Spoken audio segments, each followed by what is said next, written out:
اینا گفتن دادر اینا نعمت هم من میبینم گورم این نه جدا میبینم هر گفتن اینا نعمت هم اما چی کار میکنم همسایه همون مچی تقلیق میکنم همین چرپه در پایین بالای چرپه از گوشت پر مثلا تو آره گفتم نه که مال کی میخرن کی میخرن هم میبیا که من گوشت رو خوردم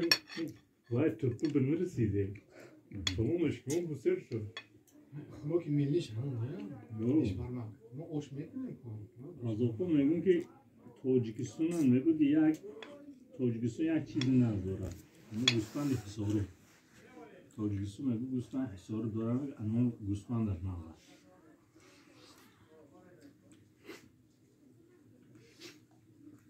و گفتی خیلی قزاق‌ها گفت خیلی ملتی ما گفت یکم ملت خیلی نیست ایماندارنده سرگوشتنده یکی همه خرار هم هیم همه خرار هیم خداشون میگو در دنیا یکم اگر قضا گوش خورد دیم گرگ یعنی در خرار هیم باور می‌کنی گوش خورا و آبی دوت یک بار قضا دیگر گرگ گرگ هم بکشتن سیره شیشتیم انا هم تو علاقه گوشت بود هم بیریم خب بیرون نشتیم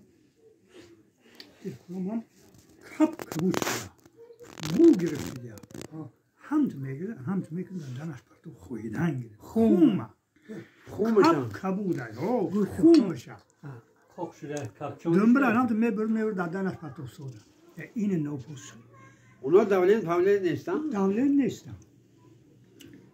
مو بیانده الماتون مچتن کار میکردم سری هر هفته